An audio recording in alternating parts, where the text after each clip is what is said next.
evening and welcome to the Formula Racing League Assetto Corsa Competizione. Round 5 of the Taco Tuesday series takes us to Snetterton in Norfolk. I'm Tom Cairns in the commentary position, and alongside me once again is Craig Law. Good evening. Good evening. Hope everyone's doing well, and we're here at the very, very wet and greasy Snetterton. This should be quite a bit of a different race to last time, but challenging conditions for the drivers tonight.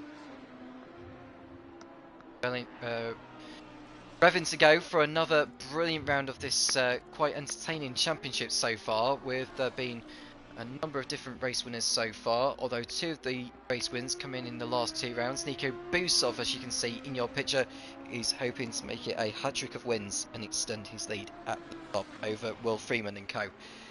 Going into Snetterton, what are you looking out for this evening? Who are you expecting to perform well? So I will confess that I've never raced Snetterton before and on ACC, so this is literally the first time that I've seen this track in action. So I'm afraid my my corner analysis and understanding of a racetrack is going to be severely limited in this, so I'll probably look to you for more of a familiarity. So sorry for for the people wanting to get analysis out of this race. However, I would have expected the Porsche to be very strong around here, given how good it is around twisty, tight corners. But it looks like Sean Cole, I mean, looking from practice, he's way down there. Actually, there's no Porsches to be seen in the top 5, so that's a bit of a surprise. We'll see, obviously, once qualifying starts and the race gets going, because the conditions can change. But in terms of the track and the characteristics, it is a very, very tight and, well, there's quite a lot of grass. There's not a lot of room for error from what we can see. It's a bit like Brands Hatch in that way. Carrying probably slightly less speed through the corners than Brands, but it's quite similar to Oulton Park, to Donington and that kind of thing, where really if you dip a wheel onto the grass, you're towards the scene of the accident. So I think I don't have many other kind of real massive takeaways. I don't know if you're more familiar with the track. In terms of my experience, I've never raced on ACCC, never mind on Snetterton. I mean, my only previous experience on Snetterton, I think, has been on...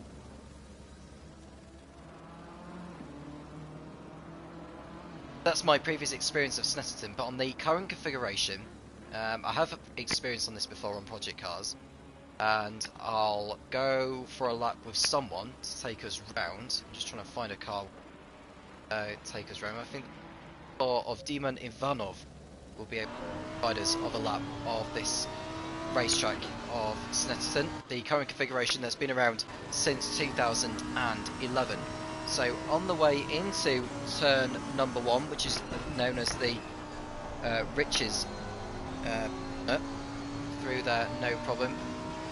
It's a very fast sweeping right-hander as well. Then you brake down to first gear for the hairpin of Montreal, and you apply the throttle once you are past the apex. And unfortunately, he's gone off the circuit, so I think we're gonna have to come away from Ivanov, unfortunately, and go for a driver that is able to take us round a lap without going off the circuit. So yeah, apologies for that, Ivanov. Yeah. Ed Sterling is on screen now, so we'll go with him. A lap of this track. It's taken us to the wrong driver, unfortunately, so do apologise for that. Anyway, we'll come back to that another time. But in the meantime, Busov is fastest on a 150.1, doing very well indeed in the 95 Lamborghini. You were mentioning about the Porsche not being in the top 5, and that's because there's only one Porsche that's at a lap time so far. Liam O'Neill and Mauro Arsenio are both in the lobby now, so at least they can get mileage under their belts, and then we'll have a more relative idea. Yeah, I was speaking to some people who are racing tonight. Do tip Arsenio to be a real big contender for the win, and certainly he looks rapid in the Porsche. Free practice, so we'll see. He's coming out of the pit lane now. We'll get more of a sense of what his overall pace is. I'm not sure what the conditions were of the track whenever people were practicing. Obviously, our servers are set a sort of a few days before the actual race starts, so to allow the competitors obviously to practice in as real world conditions as possible. The conditions can change. They try to set the servers insofar as having a real representative of what the weather is meant to be like on the day of the race, which I think is actually a really good idea. I think it's nice and realistic. And I can confirm we're both in the UK, Tom, and it is not a very pleasant day. So this is actually quite accurate. 16 degrees, which is a bit strange for November, but it is dreary and rainy. So there are sometimes, I think, whenever you go into a server and it's wet, you can get this. You can you can sometimes get quite a slower track than whenever it actually comes round to doing practice and qualifying, just simply because of the amount of cars that are on track. Sometimes when you go into the practice servers, there only tends to be a handful of cars. I mean, sometimes you're the only car on track. So in terms of practicing, it's actually not the most ideal to practice with whenever it's greasy or wet or raining. It's not ideal. So this is actually, I reckon this is probably going to be the best the track will have been whilst they've been, during the whole practice and including tonight. So it's a slight change of the way that they would approach it. But yes, definitely. Let's see what Arsenio can get up to. I've heard a lot of hype for him tonight. We're on board with him now, so we'll see if he can take us on a lap this time without any drama. We're looking at Ivanov still, which is not what we want to be seeing. We want to be having Mauro Arsenio doing his lap. So, suppose again, a little bit of the game doing that for us. We'll have to make do with what Arsenio is doing, because we wanted to get the speedometer on the screen, but the drive option is not allowing us to do that. But we're at Montreal now with Arsenio, who is on a flying lap. And coming out of Montreal now and heading towards the left-hander of Palmer, which is named after the Motorsport Vision co-owner, Jonathan Palmer. It's coming round and can't quite tell who that is in front. BMWs in there. I think it might be, I can't quite tell, but they're through out of Agostini and through towards Hamilton. That's Jorian in the BMW there, and this kind of helpfully illustrates why traffic is a bad thing. So he'll probably try to make quite light work of him. Yeah, no real obvious places to kind of like get some by on a qualifying lap here. So I wonder if he may choose to back off towards the end of it. You can see the number 28 of Kevin Druin getting out of the way. Nelson, the right-hander. Session what's called bomb hole. Clarification. Yeah. Coram is another right-hander before the last braking zone of the lap, which is Murray's. Brake in a straight line, nail the apex, and on the power without much wheel spin, and then you just sprint towards the line. And this lap time of Arsenio, it's not the best of laps anyway, but it's good enough to put him into 13th position. But I know there's more time on the table than what we've just seen there. Yeah, it looks like what, in terms of an ideal setup, what you would want is there's a lot of corners where it feels like you're sort of dancing on the throttle pedal, and you're sort of balancing getting the really good turn in. So trail braking is obviously going to be important, as it is on most corners, to be fair. But it looks like just having a good planted car in terms of not oversteering whenever you oversteering on entry or on braking, and whenever you get on the throttle pedal, it's having the compliance with the rear end as well. So I would imagine because it's wet, the drivers will have TC up quite far, but it seems really tricky actually. I would imagine. I'm not surprised that the only Ferrari in the top 15 is Godefroy there in 5th, because this does not seem like a track that's going to be suitable for the Ferrari. The Ferrari's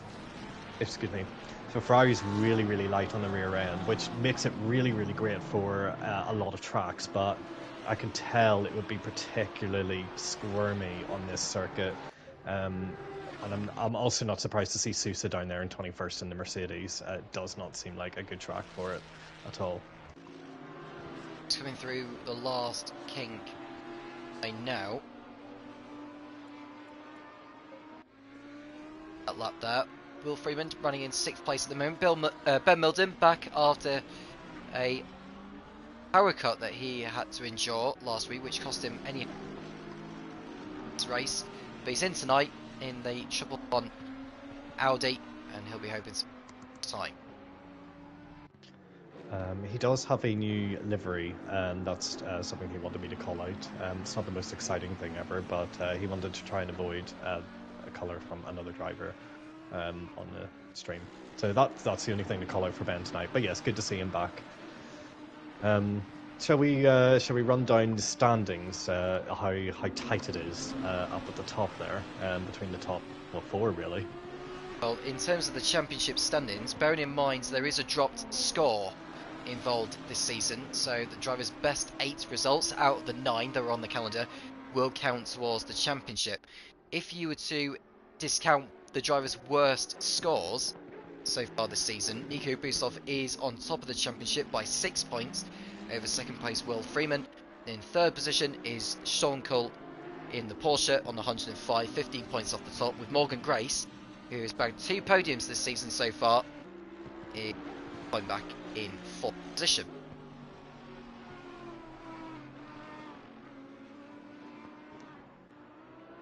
Indeed. So it just feels like every point matters now at this stage. That's, I think, given that Will Freeman had such a bit of like slightly horror show.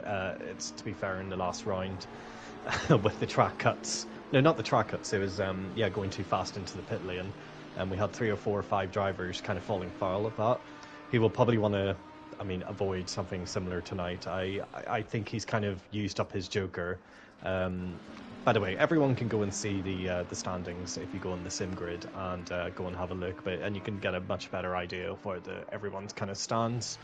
And you can get to see the drop scores there, so they have a little kind of line that goes across it that says what the drop score was. So Will's drop score obviously is in the last round, and I think I mentioned this last week, but he really can't afford another one. And if he wants to be in the shout with the championship, Nico Busov is exactly what you want. His drop score is 4th place. That's his worst placed finish. He's obviously in a really, really good position, because then if he has a shocker, say for example in this round, it will just that kind of 4th placed finish in round 1 will still be applied. So there's definitely I know there's people who don't like drop scores. I don't know what you think, Tom, but it probably does make it slightly hard for commentators like yourself, trying to figure out who's doing worst and who's doing best. But yeah, it's one of those things. The admins think it's definitely a good decision to have it, and I can see its merits, but I can also see its downsides, really. In my opinion, I'm not a fan of it, to be honest with you. I mean, one thing it does remind, well, 2 things actually. The Formula 1 World Championship in 1988, where we had Ayrton Senna and Alain Prost fighting for the championship, and out of the 16 races that season, each of the drivers' best 11 scores count championship. The other 5 were not, and despite having more points during the course of the season by Alain Prost, Ayrton Senna won the championship because he had the best scores out of everyone.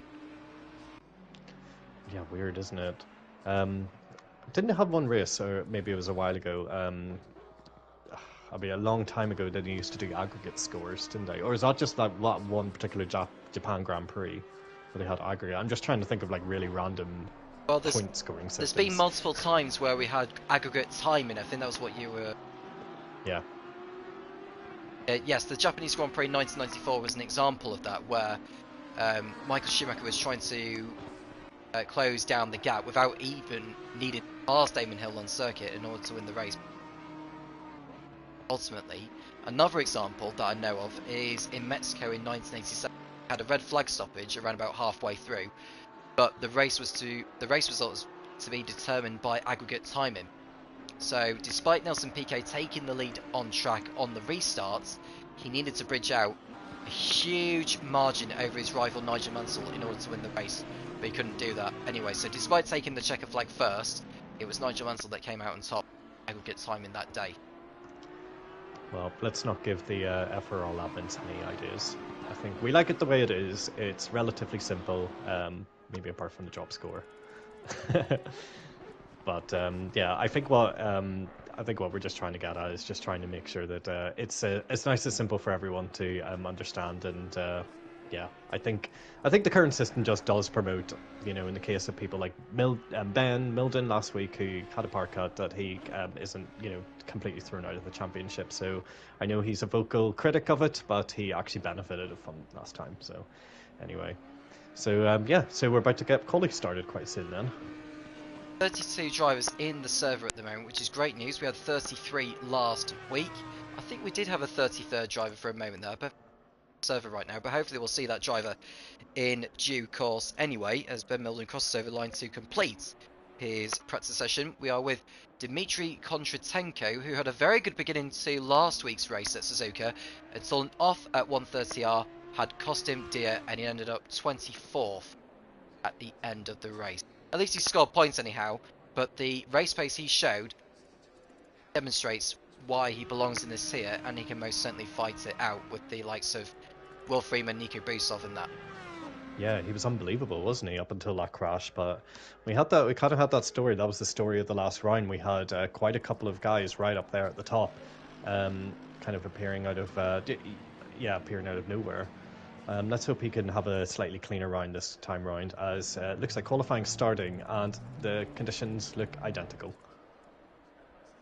Rain is abating. It's going to be a very tricky qualifying session. Track temperature 16 degrees, air temperature 14 degrees, and we're looking to see who's the first driver out on circuit. That will be Kleiboer in the number 3 Audi. I'm just trying to remember what his first name is. There's so many names I'm trying to remember. A lot of new names from in the season. It's Michael Kleiboer, who Netherlands.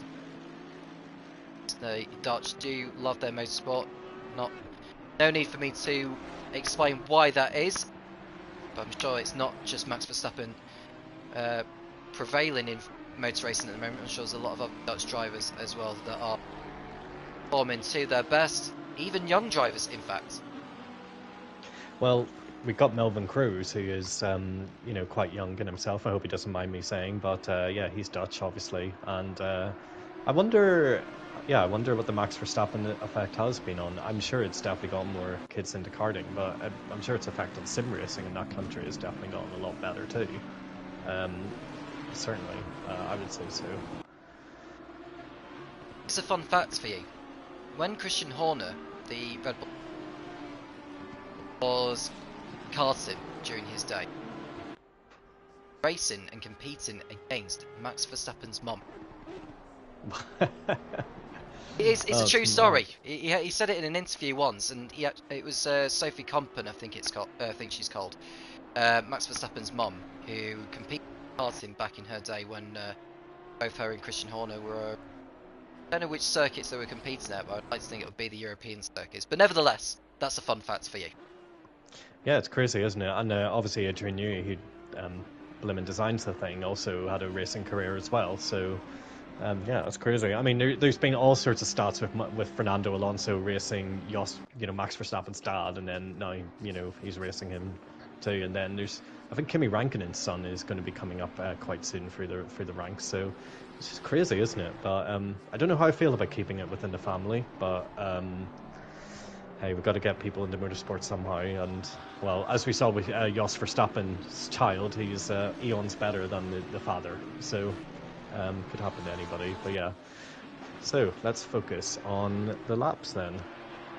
Kleiboer was the first driver to cross over the line, so we might as well stay with him to see what benchmark time he's going to produce. The track is greasy, so it's not green, it's greasy because of the rain that is coming down onto the circuit, but I'm sure the track will pick up. The fastest time we saw in practice was a 1 minute 50.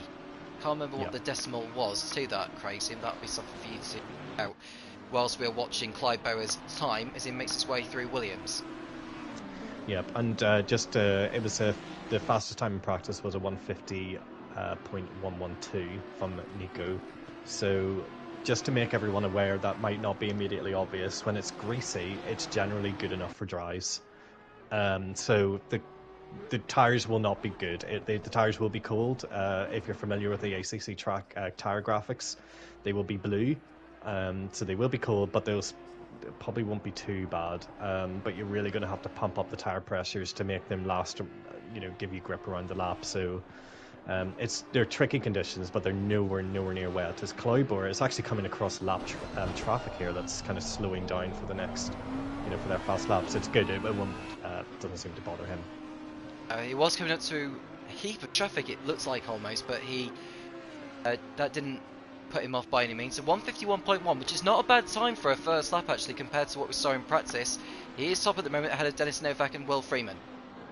Yep, that's a good time, and it looks like Novak actually is. He was up there in the practice, so his a tenth and a half down. So that's actually a really good time from Kloiber in the Audi, and actually Nico can't beat it. So that is actually a really good time. The times will come down though. They definitely will, as the cars try to start sort of creating some semblance of a dry line throughout the racetrack. As Will actually comes back to the pit lane, I'm assuming to fix his tire pressures or something like that. Maybe his tire pressures aren't quite ready. Oh, with Ben Milden, who is coming round. See whereabouts he is on circuit. He's just going through the right-hander there before Williams. That'll be Oggy's. He's just gone through. It's now and onto the back straight. It did used to be a shorter configuration before changes were made in 2011. This is the configuration of which, I don't know if you've been to a British touring car event yourself, Craig. I haven't myself, but I'd love to do so at one point. Yeah, absolutely. I've been around to Brands Hatch to do marshalling once upon a time, but I've never really visited any other British racetrack. But it'd definitely be something that'll be in my wish list to do, as Arsenio goes up to quickest, so he's dipped below the 51s into a 50.9. That's a slightly more around about the times that we were sort of expecting from him. So that's actually quite a time to beat, as the drivers are all coming through to finish their laps. Ben's just crossed the line into 6th place. That's really good from him, only 4 tenths away from the top. Oh, Clybourne's just done a stonking time, a 50.5. The track is definitely evolving massively. Definitely very much so, and that's despite that was on his second time lap as well, considering all the traffic they had in front of him. So Kleiber going back to provisional pole position ahead of the Portuguese Mauro Arsenio in the Porsche, but not for long though. Nico Busov goes second in the 95 Porsche. It was a 1 minute 50.5, half a tenth away from Kleiber's time. Yeah, excellent time there. So this is looking like another repeat of Suzuka with the faster drivers, and Giggle going. I'm assuming that's how you pronounce your name. I do apologise if that's not. Has gone up into second. We've never seen him up there before, have we?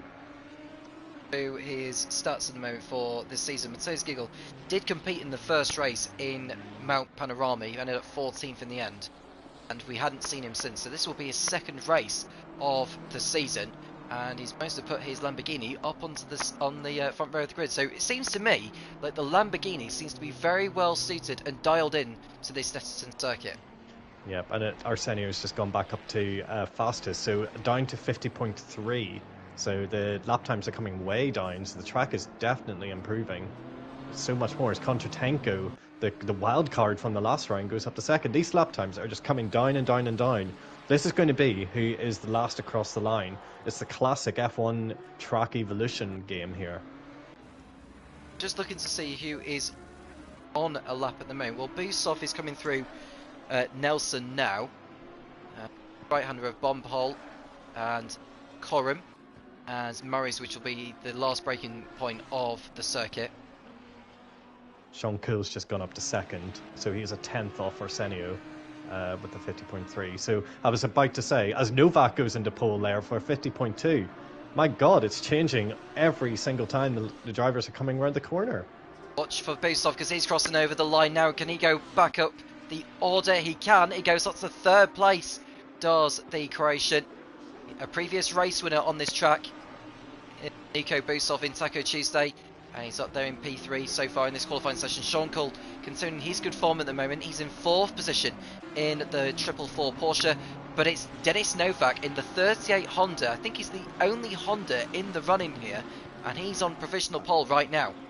Yeah, I don't understand how he's doing that. I don't understand how he's wrestling that Honda up there. He must be the Honda Whisperer, because the Honda is definitely not a car you would want anywhere near a wet track in this game.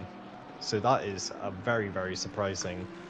Just before the drivers come back round, before the craziness kicks off in the last 6 minutes, in terms of lap times, in terms of their sectors, Arsenio's got purple sector 1, purple sector 2, and he kind of has about a tenth to make up in the last sector, but that purple is currently held by Godefroy down in 5th place. So there's still more time to be gained. Novak didn't get purple in any of the sectors, so they would suggest that there's more time to be made there from the Polish, I'm going to guess. No, Australian. Sorry, my apologies. Sorry, Novak. Sorry. 0.3 of a second separating the top 10 as we speak. Kleibo, who was the quickest earlier on, is down in 8th place. He's behind Francisco Sousa in the 321 Mercedes AMG. Denis Novak is crossing over the line now. Is this going to be an improvement from before? The answer to that question is no. He stays with the lap time he has produced. Busov is coming through with over 5 minutes to go. There's time to get another set of tyres on and go again. Oh. Busov goes to the top by a mile. The first sub 1 minute 50, and it's a belter. I'll be very surprised if anyone beats that by the time this session is over. Wow. So that just tells you track evolution is huge here. I'm on board with Arsenio. He's coming round the last sector. But he just kind of went slightly off the track. I don't know if track limits are a thing. Yeah, he's stopped. I'm assuming he's violated track limits there. Godefroy goes up to 2nd place in the Ferrari, 0.3 off that stonking time from Nico Busov, I should say. But yeah, wow. Do you remember Giggle was going up to 2nd place? He's down in 10th now. He's a second off the fastest time. You need to be on the circuit feeling these conditions, because they are changing lap by lap by lap. Arsenio not able to improve, and just looking to see who else is crossing over the line now. We've got the 4.33 going over the line. That's Demian van der Waal, podium finisher this season in Mount Panorama, 12th so far here. Liam O'Neill is behind him in 13th position in the Porsche, as van der Waal goes for a little bit of lawn mowing on the exit of Palmer Corner, I think it is, the first corner. I'm just trying to remember the corner names off by heart. Yeah, sorry, it's Riches. My mistake there, but condone me for that. Busov fastest then by less than 0.4 over Jeffrey Godefroy. Then it's Denis Novak in 3rd place, Mauro Arsenio 4th, Sean Cole 5th, Dmitry Kondratenko in 6th place. Then it's Francisco Sousa, Josh Clayton doing very well in the Ferrari up in 8th place.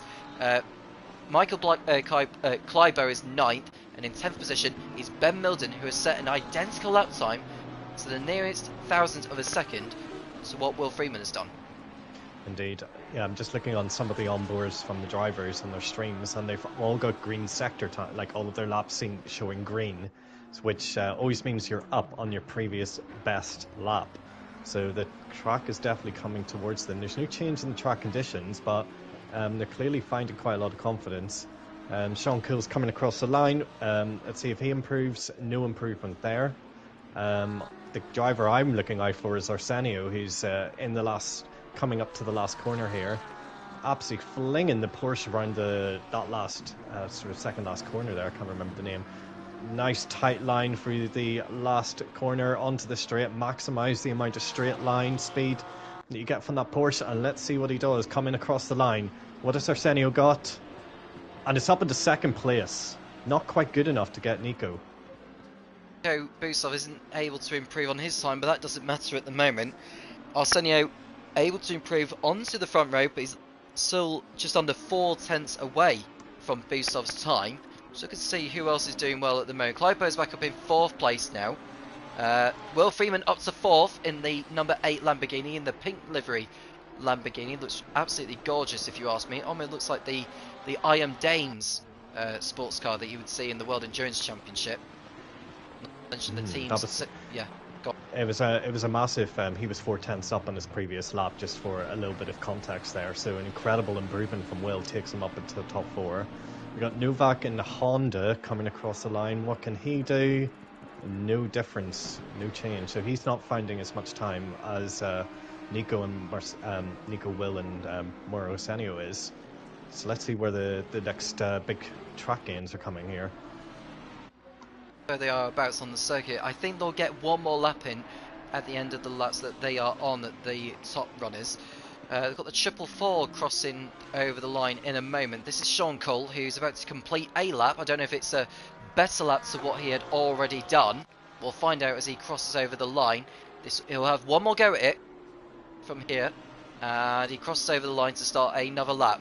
Clyboa is crossing over the line now. He doesn't go up the order either. We've got the 911 going over the line as well. That would be Fernando Ferreira, who we've hardly spoken about so far in this qualifying session. He was one of the late arrivals this evening, but at least he's in the running. Sov is looking very good for a pole position here, but will he keep it by the session's end? And are we really seeing any improvements, Craig? Because it doesn't look like the last few minutes. It's looking like to comparing to the driver streams that I'm looking at, they're red, so maybe they're not seeing improvements. Let's see. Arsenio is just coming around the last corner. See what he can do as he crosses the line. Will he improve? Will he try and get Nico's time? No change, but he's got another lap to go. Have one more go at it. Will Arsenio. Sousa has crossed over the line. No improvement from him. And I think he's out of fuel, unfortunately, so his session is over. Godefroy is in third place. He's on his final time lap. The checker flag is out now. Anyone on a fast lap can complete it. Mateus Giggle is back up in sixth place as well in the 112 Lamborghini. How is Godefroy getting on? He's gone into the pit lane, so he's not going to be improving. Yeah. So it's pretty much down to... Well, Will Freeman stopped on circuit, Clyboa has stopped on circuit, Sean Cull is still on track and going for one more effort. I don't know for certain if he is improving, is Sean Cull. We'll find out when he gets onto the pit straight any moment now. Coming out of Murray's, he's heading towards the line, he's in P8 right now, could do with moving up the order. Sean Cull in the Porsche goes up to fourth place. Excellent effort there from Sean Cole. That was very much needed. As we see more drivers completing that. It's got the 911 going over the line. I don't know if they improve. He's down the order anyway. The number 44 is crossing over the line. I can't quite tell if he is improving. I think he's gone into the pits actually. So we'll stay with Nico Busov, because it's going to be between him and Mauro Arsenio, who's going to be on pole. Busov goes into the pits, so he's not going to be improving. We've got the number 14 out on circuit. That's Morgan Grace, two-time podium finisher in Season 11 of Taco Tuesday. Can he improve on his time from before? He goes down the pit straight in P17. He could do with moving up the order. He goes only 14th, does Grace. But we'll go with Mario Arsenio, who's ducked into the pits, and that is qualifying over here in Snetterton. And in the end, it is a familiar face who is on pole position, which is the Croatian, Nico Busov. Mario Arsenio returning to form in second place at the end of that session, with Jeffrey Godefroy and Sean Cull on the second row of the grid. Then we've got Will Freeman and Michael Kleiboer on the third row, with Mateus Giggle and Denis Novak on row 4, Josh Clayton and Dmitry Kontratenko rounding out the top 10. Francisco Sousa and Ben Milden are on row 6, ahead of Jack Prentice and Morgan Grace. Demian van der Waal and Adam Sharp are next on the 8th row, with Liam O'Neill and Arkadiusz Mahulka on row 9, Bas Brinkhoff and Melvin Kroes rounding out the top 20. Conor Byers and Ed Sterling are next on row 11, followed by Joel Leher and Diman Ivanov. Fernando Ferreira and Peter van Leischow are on row 13, ahead of Farkel Pavizel and Kamil Mikowski all the way down in 28th place. He's got a lot of work to do from if he's to salvage anything for tonight. Steve Corona and Kevin Druin are on row 15, ahead of Will Rayner and Chris Gedwin are on the 16th row, and at the back is Stuart Hodgson, who didn't get a lap in. Wow, so kind of a bit of a damp squid there towards the end of that. Looks like the track just really got away from them. There was that golden period where drivers were finding eons of time, half a second every lap, and then it looks like that was it really. The circuit, maybe the rain just got slightly heavier, but yeah, it just shows it being on the track at the right time. I'm quite surprised actually that happened. We didn't see any change in the track conditions, I believe, from looking at the weather map. But that is what happens. But yeah, some quite big surprises there, wouldn't you say? So, I mean, as you say, I'm looking towards more... I'm not really surprised about the top 5. The top 5's the top 5. All the kind of usual suspects up there. A bit of a shout out to Giggle. As you say, his first race since the first race. It's good to see him back up there towards the.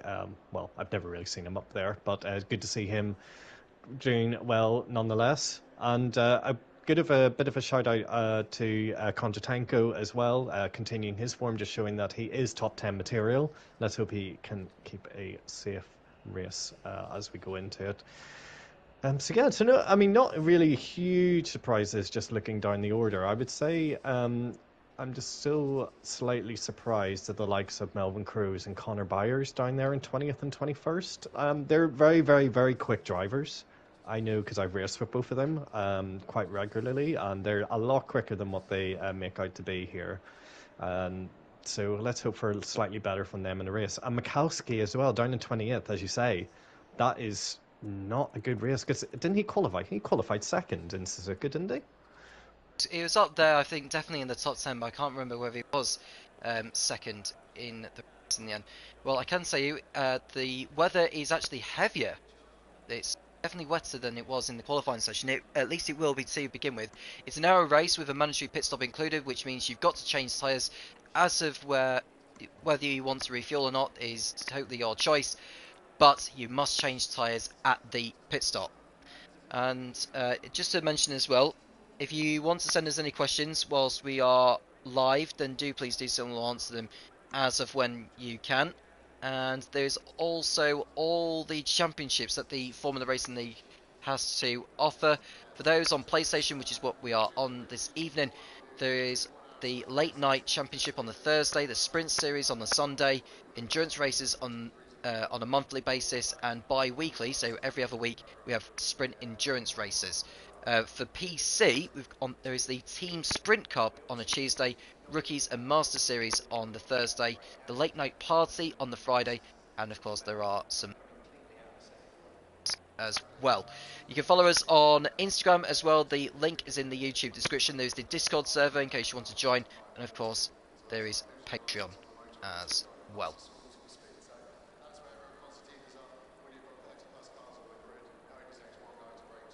I am just looking at the qualifying results. I have no idea why I thought Mikowski was qualifying well. I apologise for that. I don't know why I thought he was up. Oh, I'm thinking of another series, sorry. That's completely my bad. But yeah, still a surprise. So yeah, so the conditions. So this is interesting. Now, what will the drivers do? It's wet. Wet means wet tyres in the game. However, in 30 minutes' time, the rain intensity... Well, actually, in 10 minutes' time, the rain intensity will reduce. Will it reduce by enough to make dries the optimal tyre? You get a message popping up in the top right hand of the screen that says slick tyres optimum, and when that appears, you're on the wrong tyre and you're in big trouble. So generally when that happens, your tyres start overheating, you start sliding around, and in my experience, in my very recent experience, when you're on wet tyres on a drying track, it makes it really, really hard to control your rear end, and spinning and sliding will happen. It will inevitably occur. So a bit of a tough decision actually to make. I am imagining the drivers will have at least about 3 or 4 or 5 setups for this very scenario. So yeah, it's really, really tricky conditions. So for the formation, rolling start as always on this game. Snetterton, which is the halfway point in the championship of the 9 rounds we've got this season. We've been to Bathurst, we've been to Laguna Seca, we've been to Misano, we've been to Suzuka. Tonight is Snetterton. After that we go to Watkins Glen, which will host the second and final 90-minute special. And after that we go to Alton Park on November the 28th for return to the UK. Then it's to Sandford on December the 5th, and the season finale, the final Taco Tuesday event of 2023. Speedway, and what a way the calendar year. So the drivers are on their formation laps now. In case you've just joined us, we'll run down on the grid for you. Nico Bustov qualifying on pole position by nearly 0.4 of a second over Mauro Arsenio. Then it's Jeffrey Godefroy and Sean Cole on row 2 with Will Freeman and Michael Kleiboer alongside in 5th and 6th. Then we've got Giggle and Novak on row 4, sorry. Then we've got Josh Clayton and Dmitry Kondratenko, Francisco Sousa and Ben Milden in 11th and 12th. Jack Prentice and Morgan Grace on row 7. On the 8th row are Demian van der Rohe and Adam Sharp. Liam O'Neill and Arcadius Mahulka on row 9 ahead of Melvin Crows and Connor Byers. I think they might have moved up a position from memory, from where they were in the qualifying session.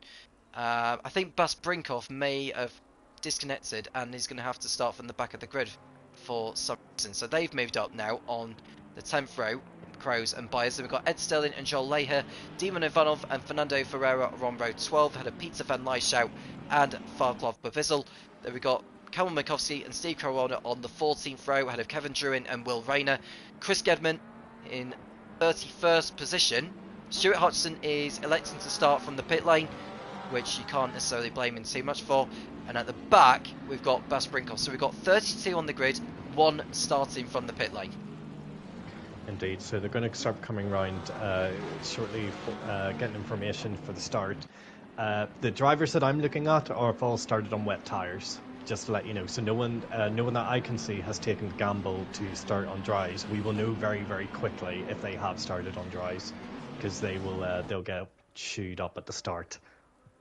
So yeah, the right choice to start on wet tyres for now, but I believe that the situation will change very quickly. All eyes will be on the track conditions and when will be the best time to jump in for dry tyres. I do not think it will take long with 30-odd drivers on the track. But yeah, so as they start coming around the last sector, I can't, for just thinking about who's on for the win, I can't really look past Nico Busov at this moment in time. He's the driver who is on form. He looks like he's got really such good control of that Lambo, and he's won the past 2 races. So let's see what Arsenio can do behind him, but I would say he's definitely looking the best. I don't know, who's your money on, Tom? Well, I wouldn't be at all surprised if Busov took this one. I think the last driver to take 3 wins in a row in Taco Tuesday, from my memory, this is via his PlayStation username called Darskull. And that was in tier 3, I believe, or it might have been tier 1.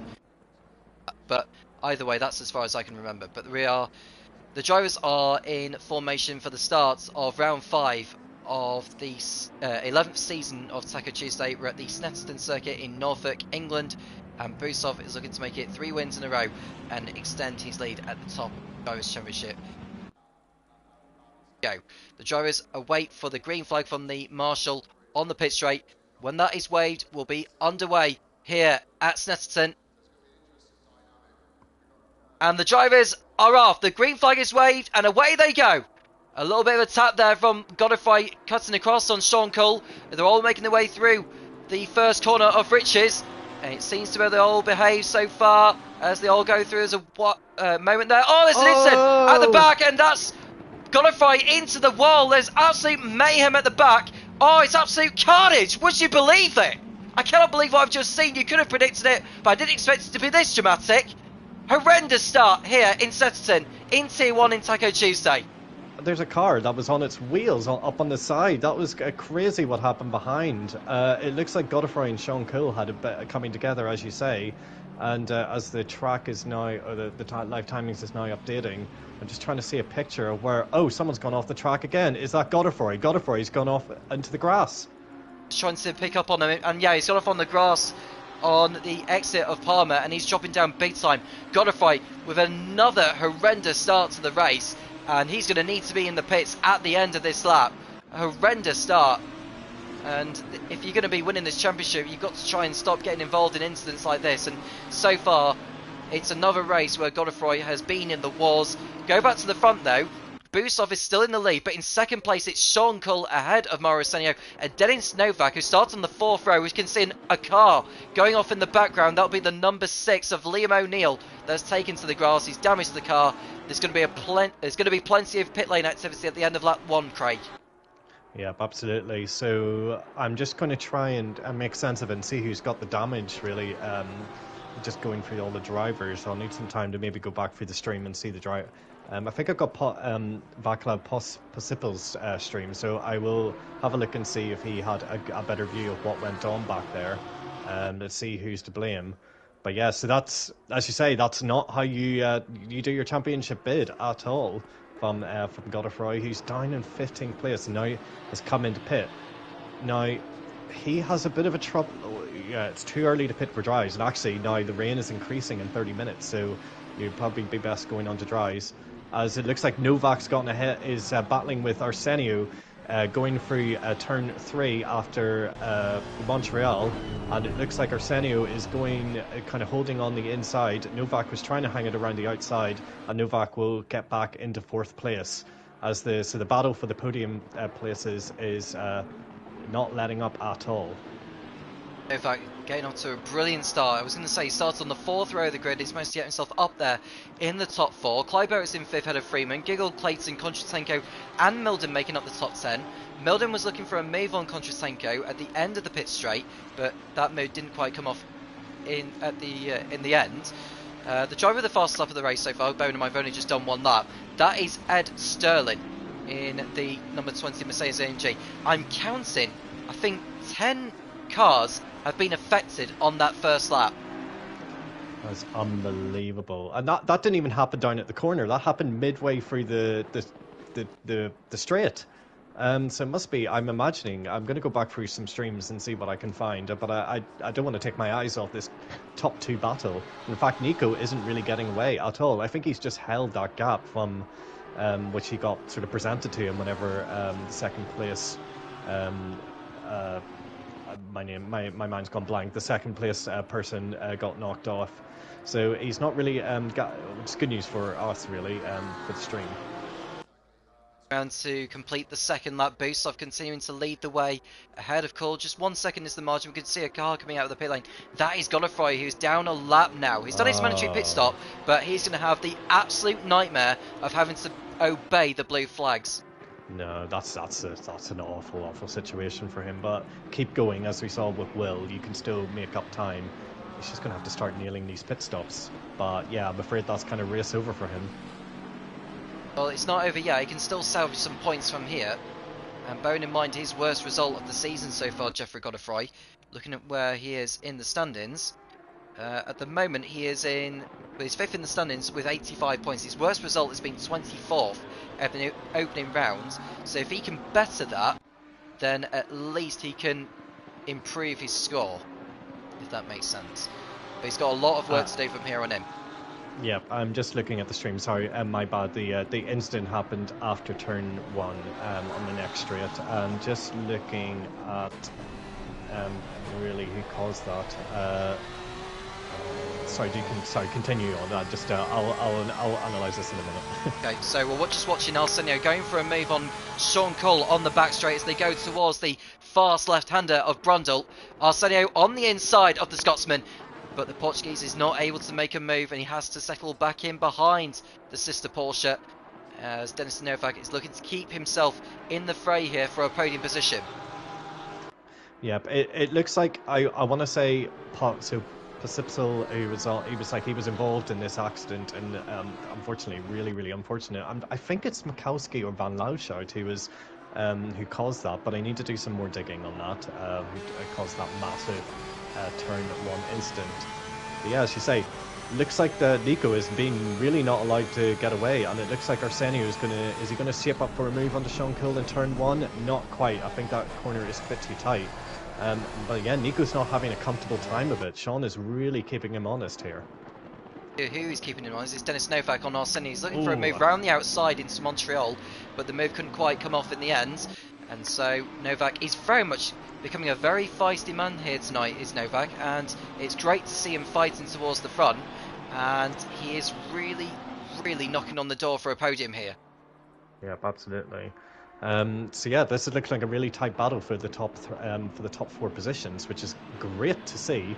I'm kind of glad Nico's not really getting away with this. Just looking at the track, it looks like we're getting the rain has slightly let up from the heavy rain that was at the start, so the track should be starting to maybe get a little bit better. Might be a little bit more time until it starts getting into damp conditions. I'd probably give it about 10 minutes. But yeah, the driver's going to have a really tough decision when it comes to the pit window. But let's focus on the action for now. The top 4 are on the back straight, and you can see them, and Nico is weaving. Well, I can tell you, Arsenio is going for it again on Sean Cole, and he's looking to the inside as they go through Brundle, but Cole's able to resist and hold him off for now.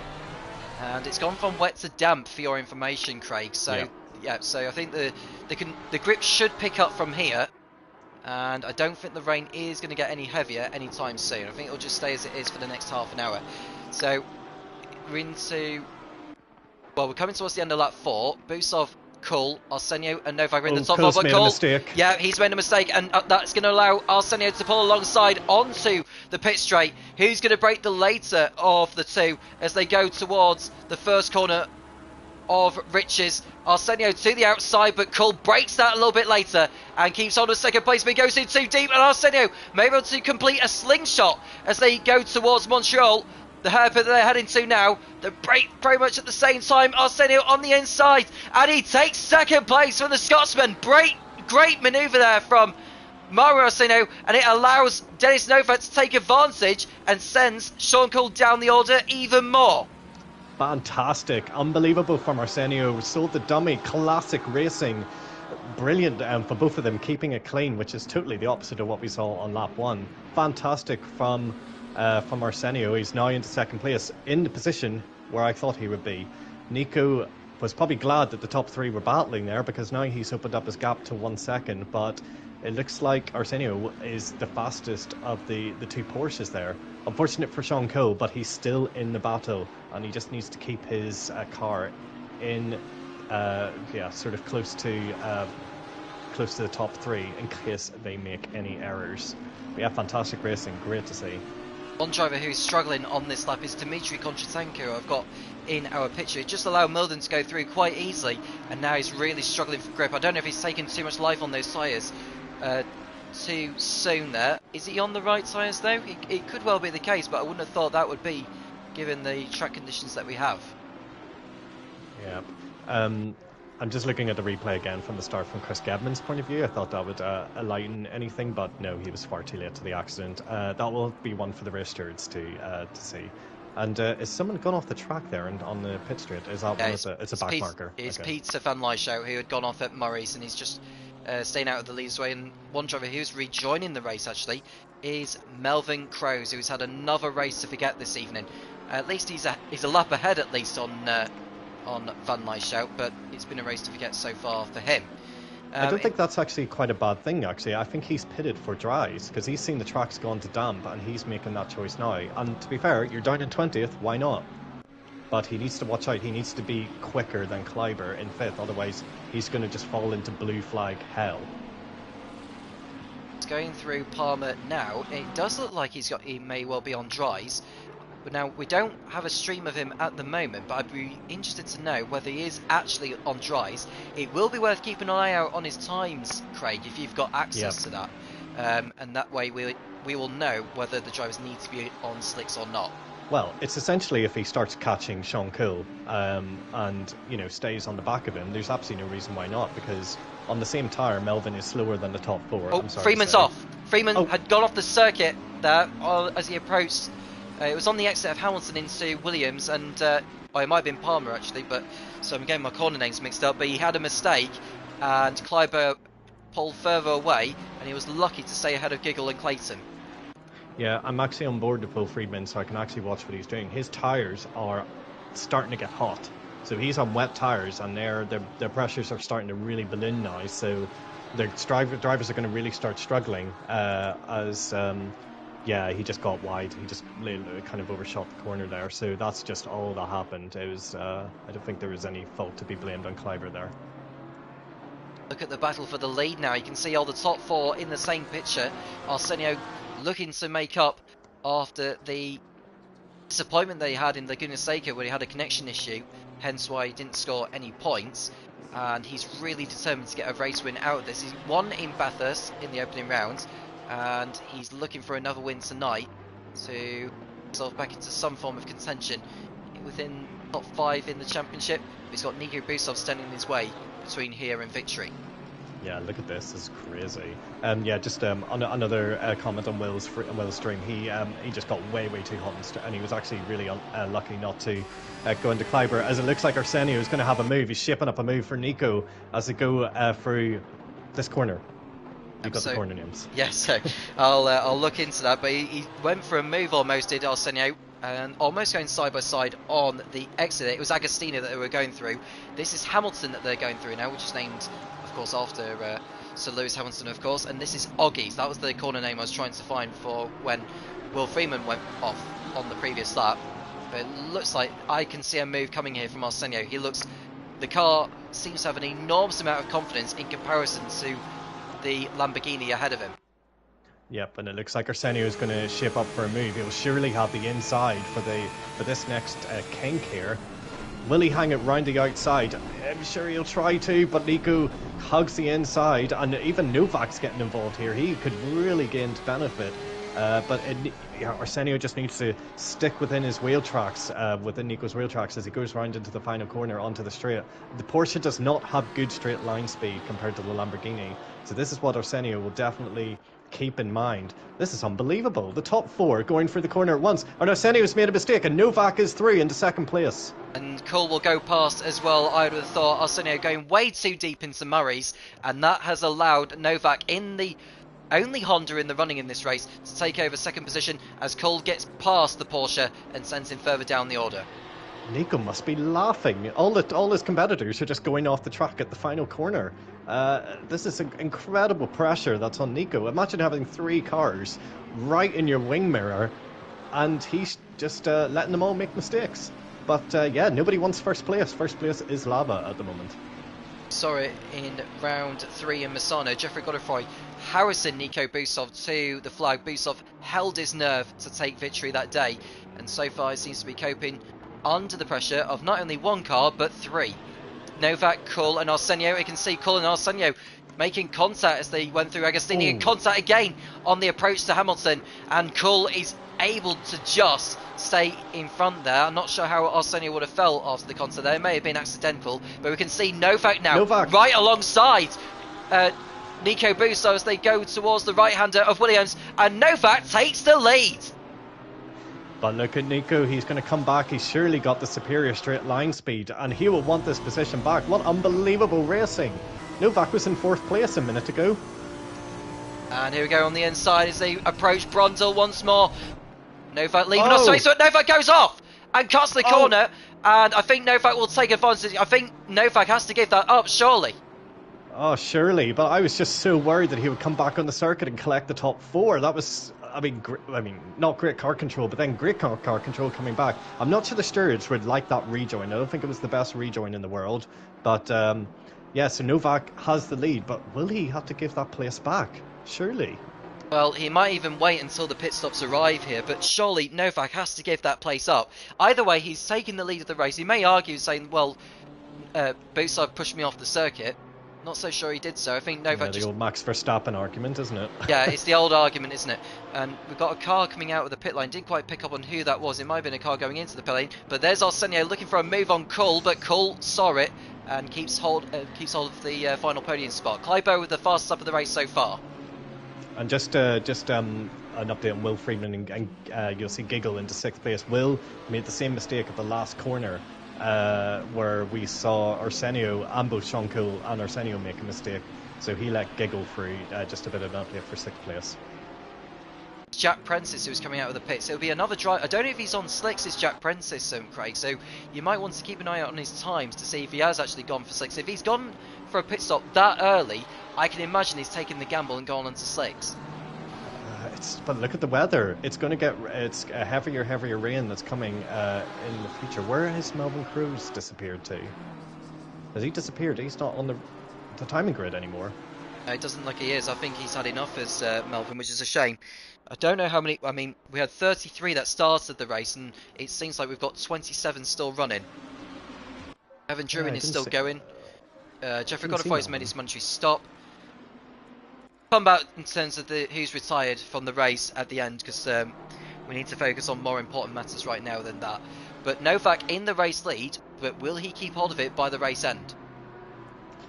Yeah, but will they start thinking about their tyres? I can see on the streams that I'm seeing, their tyres they're starting to get orange.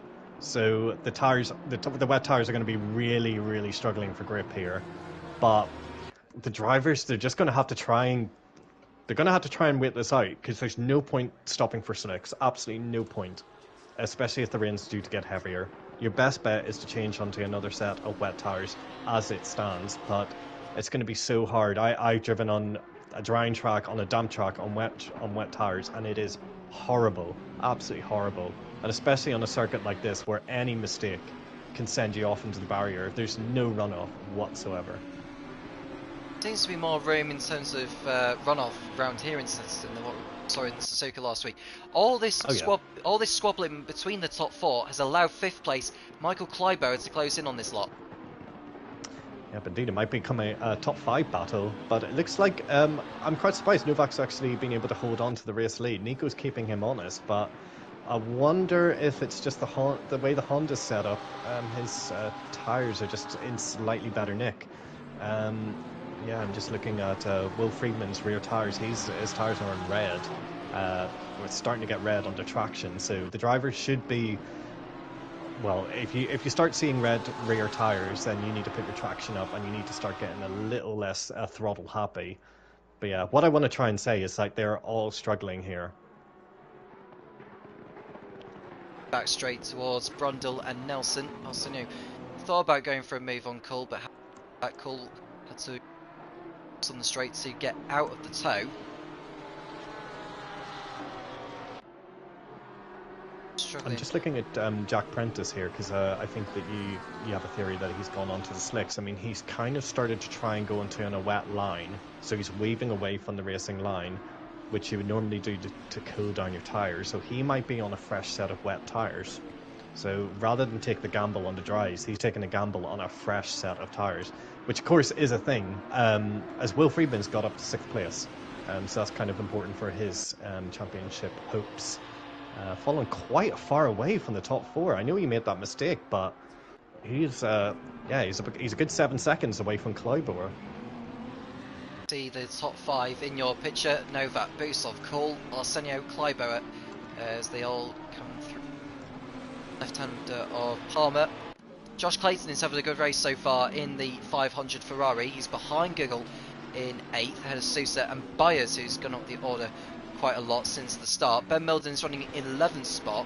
I'm just looking on the drivers whether they may have picked up some scrapes on their bonnets at the start. Well, you can see Ed Sterling there, you can see Ivanov. I don't know if Ivanov, I think Ivanov may have a little bit of damage to his bonnet, Craig. Yeah, he has. I think he's got a little bit of damage to his bonnet there. Ferreira not surprised. Yeah, Ferreira is continuing on. Kowano is continuing on. Befizzle is continuing on. Gedman's into the pits for his mandatory stop now. We're 20 minutes into the race now. So that's probably a decent time to switch onto another set of tyres. Slick tyres optimum. Slick tyres optimum. So this is interesting. So I was just on board with Arsenio. I was watching him from the chase camera, and he had a massive slide. A massive slide. And that is all just your grip is gone. So this is kind of why you're starting to see maybe the gap starting to draw out a little bit. Will any tire? So yeah, Chris Gibbons in the pit. I'm not sure his times will be exactly representative of what the top 5 can be doing. But yeah, see if anybody. This is a tough one because look at the. It's not the rain's not going to get any heavier in 30 minutes time. So there's going to be a slight increase in the intensity in 10 minutes, but this is tough. I would say the slicks would be faster now, and it's whether they would stay faster. I think if you're the likes of Will, and I know I said this in the last race, I said pit and try and get an advantage, and then he overshot as he just goes wide, nearly goes into the grass there. I think Giggle's going to take 6th place off him. I might be looking at the wrong battle, but yeah, Will's got up with is battling with Giggle here. On the outside through Palmer and Freeman line as they come towards the hairpin of Agostini, and ahead before the corner, so Freeman's able to fend off Giggle on this occasion. Josh Clayton's in the pits now for his mandatory pit stop. Still no change at the front since Novak took the lead. Busov is in 2nd place, but Kleiber is closing in now on Arsenio for 4th position. Yeah, he's only 6/10 away. So as you said, yeah, Kleiber must be feeling a lot better with his wet tyres at the moment. I would pit. If I was driving right now, I think I would pit. I pit for slicks, but you would need to really. Your tires would be Oh, freezing. Arsenio's off. Arsenio is Oh. off at Nelson. So that could be the indication that the slicks are the tyres to be on, unless he's absolutely taken the life out of the wet tyres that he is on. But Arsenio's gone off and has lost 4th place to Michael Kleibauer. He surely has to pit. You have to pit then, surely. Let's see if the top, any of the top 4 pit. None of them. They all stay out on the track. Let's see what Arsenio. He just has to. He has to make a decision now, and he chooses to stay out. That's interesting. Maybe because they're not quite at the crossover point. Giggle's coming into the pit, so surely he's coming in for slicks. I mean, the game has told you slick tires optimum. Generally, it's correct. It's generally correct. But they're probably just keeping an eye on this 10 minutes when the rain intensity is increasing. I think they're being mindful of that. I think the drivers who are pitting in will prefer those staying on the wet tyres just to disperse some of the water that's on the circuit so that they can find more grip once the track is continuing right out. But Kleibauer's gone up into 4th place. That move was coming for some time, and he's having the race of his season so far, and he's continuing to catch Novak, Busov and Kull. Yeah, I'm just going to keep an eye on Clayton. He's come on, and I think I need to go into drive view actually to see his tyres. I'll just try and do that whilst let's see what we can do. Sorry, talk amongst yourselves while I check this out. Kleibauer's in 4th place now, just looking further back to see if there's any other changes. Connor Byers is 8th because of all the pit stops that are going on. Ed Sterling's backing out with Joel Leher for 13th place on track. Giggle has rejoined the race in 19th position ahead of Josh Clayton. So we'll look to see hopefully what his time... Clayton's coming to the pits. He's coming to the pits. So he was on dries and he's come back into the pits. So he's decided, no, the dry tyres are not... They're not it. Okay, well, there you go. So dry tyres are definitely not... Okay, well, this proves I would make a very dire mistake in the race if I was racing, but that's really surprising. I'm really surprised the dries are not working. Not be working for him, but there's... I think that's Cameron McCuskey who's coming out of the pits, who's had another off day, as we see Novak and Busov go through turn 1. And this is going to be the interesting point in the race. What tyres do the drivers go on for when they pit in? Giggle's pitted onto the wets, so he's coming onto the wets. So, yeah, this is really... I think there was an F1 race quite recently that was a little bit like this, wasn't it? Where it was like just right at the crossover point. What one am I thinking of? Am I thinking of maybe Istanbul 2020, when it was just like anybody went onto the dries, they absolutely just went terrible, but intermediates were still the fastest tyre, even though the track was like muddy and dry. It was damp, wasn't it? I think. Yeah, it's strange, isn't it? Istanbul, I mean, no one went on slicks that day, but it was between the wets and the intermediates. But That's what it was, yeah. Yeah, so I think what happened was that the longer you left it before you pit in, the quicker your tyres would go once you changed them, because new tyres don't seem to bite into the racetrack in the same way as it would do so if you had put them on earlier on in the race. But Novak is still leading at the moment with Busov, who's set a new fastest lap and going after him. Yep, and actually Novak got caught with a back marker there. I was just watching on board from Nico's point of view. So it was a bit of an unfortunate place to catch that back marker. So it's allowed Nico to close up a little bit more, but he's not really making a huge impression. That Honda is doing really, really well. Just a bit of an update on tire temperatures. From what I can see on my streams that I have, the tires are red hot. They are red. They are not for driving on. So I am amazed that the drivers are keeping this on the track. These are not optimal at all. Shows that these are not amateur drivers by any means. They do look after their tyres rather well, even most critical of conditions, and in tricky conditions as well. Freeman's in the pits now. What tyres is he going to go on? I would probably imagine he's going to be on the wets. Yeah, I'm just looking on board his stream. Thanks, Nico. Thanks, Will, by the way. All very, very appreciated. Yep, he's changing on to the wets. So the wet tyres are the way to go. I'm still amazed at that. Like, I'm still amazed. If your wet tires are going red hot and you're pitting onto, that's surely dry. I'm really confused about this, but I mean, as we saw, some people are gone, and Ben's gone into the pits. So let's see what he goes on to. His tires were red hot, red hot, like sunburn hot. So let's see what he pits onto as Will starts to come out of the pits. Left his box now. Milden will do. Seems to be spaced out by it. Arsenio is trying to keep in touch with him, but he's lost so much time after that off they had earlier on. We can see a battle hotting up there between Sousa and Byers for 6th position. Sousa is going to hold off Byers on this occasion. So Ben's pitted onto the wets. So they're all looking at that rain shower in 10 minutes time and thinking that's going to change the track conditions from damp to wet. But then there's a minus. But that's kind of more towards like the end of the race. Sean Cole's coming into the pits. Way into the pit lane for his pit stop. And we'll look to see how quickly he can get this stop done. So I've clocked it at 31:38. How long of a pit stop are we expecting here? So it would probably be a standard, 30-second pit stop with a little bit of fuel in. So I'd say, just over 30 seconds to change the tires as per normal if he nailed his pit stop right.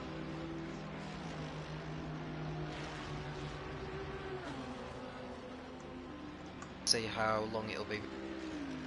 Box said about 30 seconds. He's got away in 32.5 seconds, I would say. And the track is becoming greasy now. So this is a very interesting point in the race. The track is greasy, so what tyres do you consider going on? I mean, looking on board, so Kariana is on dries. Jorian in 27th place is on dries. I mean, the guys have pitted onto the wet, so I'm looking at Will, I'm looking at Ben Stream. Their tyres are back up to orange. Brand new set of tyres are orange. So they're going to have to hope that this rain shower in 10 minutes' time absolutely drenches the track. Because otherwise, I don't see how this has been the correct call from a lot of them. But what do I know? I'm just a commentator at this moment in time. I'm not driving, but they're the ones out there feeling the track. I'm really amazed at this. I'm really, really surprised. Round to complete their 16th lap. Are any of them going to be ducking to cover off Sean Cole that pitted in the lap before? Well, Novak has stayed out. Busov has stayed out. Kleiboer has also stayed out. What about Arsenio though? Is he looking to maybe duck in and get another set of tyres on? The answer is yes, he is. So I'm on board with Kariana. He's, I don't know whether this is a glitch in terms of the timing map, maybe just when I went on board with him, but he is going significantly faster on this lap on a set of dry tyres. So take that what you mean. Jorian is half a second up on his best time. So dry tyres are optimum at the moment, as the game suggests. Caruana seems to be going quicker than before. What times is he producing at the moment, Craig? I'm just on board with him now. Let's see when he comes across. I think he's literally just came out of I think this is his first actual real-time lap. So we'll get more of a sense in probably about 20 seconds time, or 30. Going past Arsenio now, so at least Cole is back ahead of Arsenio, who's just leaving the box now. Sean Cole is on a set of... Is he on a set of wets or is he on a set of slicks? I can't really tell from the angle I'm watching. Cole is on wets. So as is Arsenio. So all the top kind of pretenders, the contenders are all on wets. So no one from the top 5. I think if Novak, Busov and Kleiber, if they pit on to dries, they're going to stay there. They're going to stay on the podium positions easily. But let's see. So we got Kariana coming round the last corner, and I will tell you his time once he comes through. It is a 1:54.8. That's leaning more towards dry tyres, isn't it? Yeah. So, and it looks like in terms of Well, the top two are in the pits, sorry to interrupt, Craig. Both Novak and Busov are in the pits together. Now, who's going to get the better pit stop of the two? It looks like Busov may have been a little bit slow into his box there. That might give Novak a little bit of an advantage to stay ahead of him. Sousa is also in the pits, as is Byers. I think they're probably going to go on to slicks, Craig. I think they've read the situation. Kloiber is down at 153, so that's kind of and he's on wets. So just to kind of give you a sense, and obviously we're looking at a Cariana who's going to be a bit slower than the rest. So we don't really have an idea of like what they could do on dries, but that was that's kind of a slower driver down in the lower reaches of the points. It's very close. Sorry, Craig. Very close between Novak and Busov coming out of the pits there, but it's Novak who's just going to stay in front of the Lamborghini as they come out of the pits, and Sean Cole has got the jump on both of them. So he's in front now, is Sean Cole. Sean Cole's in front of them. Novak and Busov are on dry tyres. They're both on dry tyres.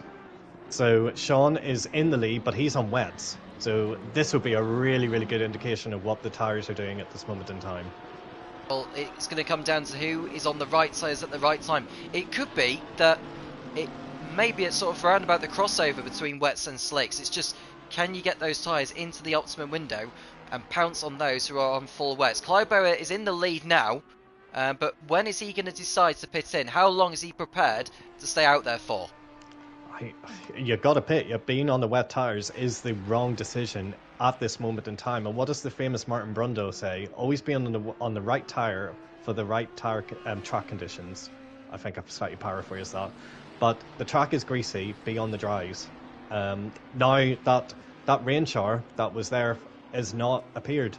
It's now going to stay exactly the same, and it's actually going to lessen in intensity. So Sean has gone onto the wet side of the track trying to cool his tyres, but I'm afraid his goose is cooked. Well, he's ahead of Novak and Busov at the moment. I don't know, did you pick on what tyres Arsenio is on as well?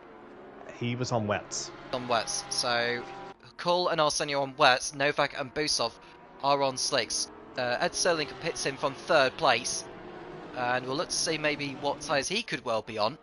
And I think the longer you leave it before you pit in, the shorter the pit stop will be. So I think that's what Kleiboer is thinking. Yeah, but he's surely losing acres of time. As Sean Kull comes across, he's done a 51.8, which is quite quick. Obviously the other drivers have just gone, they just pitted, so it won't be a very representative time. Arsenio's coming through on the wet times, and he's done a 152, just for a bit of reference. Saw Novak running a little bit too deep there, but was able to fend off Busov on the exit of Montreal, so he stays ahead for now. Maholka is staying out as well in the number 41 Lamborghini. I haven't spoken much about him tonight, but he is keeping himself in the running here, and he could well be in the throw for a top 10 finish here if he can keep it up and be on the right tyres. Yeah, I'm surprised that Novak hasn't closed that gap up. Obviously, he's concentrating on keeping Nico behind. Maybe he knows that the real battle is behind him, but we get a real sense of what the times are here as Novak and Busov come around the final corner. So the reference point is a 51.8. That's what we saw Sean Kull do on a wet tyre on the previous lap. Kleiboer is in the pits now, so just keep an eye on what his pit stop is going to be. Clocked it, I think it was around about 24:01. So we'll keep an eye on the time. It needs to be less than 25 seconds, I would say. So probably needs to be leaving the box around about 23:36. But we'll see what the time will be. Maholka is also in the pits, so Sean Kull should take the lead here. And the time for Kleiboer is over 25 seconds. Not left the box yet, he's in there for over 30 seconds. He's away in 33 seconds, I clocked. So Kull will take over the lead. Novak and Busov will both go through ahead of him, I think, unless he's got the jump on them as they approach Riches, and Kleiboer is behind Busov, and that was very, very close between the pair of them, but thankfully they don't make contact. you know, interestingly enough, Sean Cool is lapping faster than the Novak and Busov on the dries. This is unbelievable. I cannot believe that the wets are quicker at this moment. Quick, looking at the driver streams I'm looking at, the tyres are red. They are completely red. All 4 tyres are red. So they are hot. They're not going to last 20 minutes. If Sean Cool wants to try and win this race, he's going to have to make these wet tyres. I'm assuming he's going to be in the same boat, but how is he going to make it to the end of this race? I do not know, but that's the challenge that's going to face him. And Novak and Busov have got to pray that this track improves. Glyber is closing now. I don't know what tyres Glyber is on. Dries. He's on dries, see, so he's on the same tyres as Busov and Novak. Cool, he's on the wet, and he's pulling out all the stops and pulling away from the rest of the field. But will the pace that he is setting come back to haunt him later on? Well, I mean, he was 6/10 quicker on the previous lap than Novak and Busov. I appreciate that they're probably concentrating on each other, but he's pulling away. Which I just find unbelievable. Yeah, I find that incredible that he's able to do that, is Sean Cool. And we can see a car going off there, that's Chris Gedman, who's down in 21st position. So he's done okay in this race as Gedman, but he has made a mistake or two during the course of this one. He stays out of the way of the leaders anyway.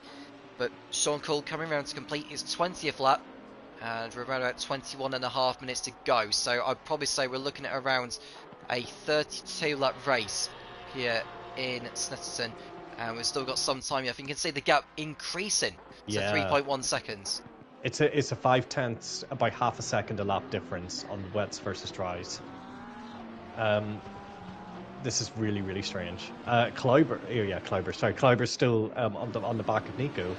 So yeah, this is completely flipped, hasn't it? So it was looking, Nico was pretty comfortable for the first, I would say about 5 or 10 laps, and then Novak got past him, was looking a bit under pressure, and Sean Cool, coming out of nowhere, staying on the wet tyres, has got himself into a fantastic position. The question will be, can he keep up this pace? I just can't believe the tyre wear is going to be unbelievable on those wets. It's going to be so bad. Milden and Sterling fighting over 12th position, but they keep their noses clean. Well, this is interesting because Sterling's on the dries and Ben's on the wet, so this is exactly the kind of battle that you probably want to start seeing here and seeing what the difference is in grip. Oh, Milden got out of shape, and Sterling was able to take advantage by going onto the grass. Milden's going to have the inside line into Agostini. Gets up the inside. How is he in terms of rear grip on the exit? Doesn't look like he got very good grip on the exit because Sterling is all over the back of him as they approach through. Hamilton, they almost come together, but thankfully they didn't on this occasion. Yep, so this is exactly what we're trying to see. We're playing out. So Sterling got onto the grass there, which is not going to be good for his slick tyres. That's going to send his temperatures plummeting.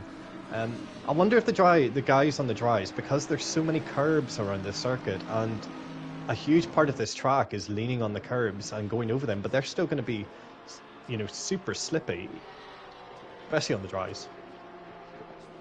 Ibo is all over the back of Busov for the final podium position. Now, if you're Busov, what do you think about? Because you've got a championship to be fighting for.